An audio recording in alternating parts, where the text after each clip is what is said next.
Good morning, children. Welcome back. After a long time, we are going to meet. Now, let us see the advanced features of word processor.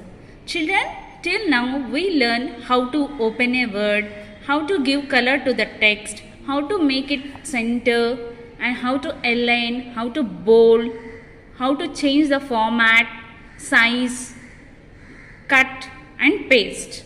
Now, in this advanced features of word processor, we are going to learn about the font, format, painter, superscript and subscript, applying shadow effects, header and footer, column break, how to insert a column, how to make a page into two, inserting the lines breaks, setting the margins, setting the rulers, setting the page orientation, page size, working with the tabs, indenting text,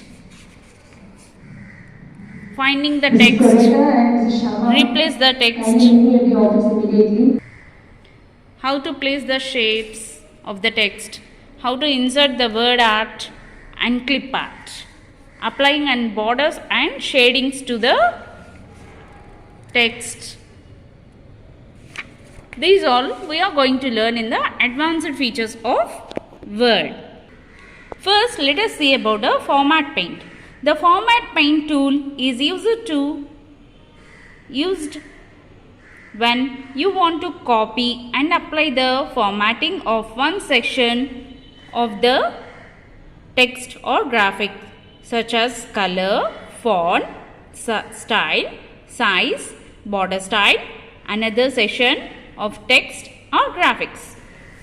Here we are using this format painter when we want to copy or apply the color, size, text, borders,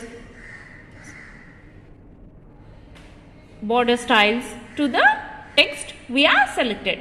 How to apply this format paint? Select the text or graphic whose formatting you want to copy. Click on the format painter button. See, this is the symbol of the format paint button. And where we can find this button? We find this button on the home tab in the clipboard group. The pointer changes to the brush shape. Now drag the brush over the selection of the text or graphic to apply the formatting. The formatting attributes of the previous text will be applied to the selected text. See children, in the system you can find this format painter on the home tab, in the clipboard. This is the format painter. See the symbol of the format painter is the brush. This is used to apply the color, text or any changes that were applied to the previous text to the current text. And how to apply this format painter? We can apply this format painter by selecting the text and clicking on the format painter button. After clicking on the format painter, the cursor will change into the shape of the brush that is shown here. And we take the brush to the text which we have selected and click on the text. Then the text will change it to the previous, all the font style, size, thickness, color, all will be changed as that was of the previous text. That's all in this video children. In the next video we are going to discuss about the superscript and subscript.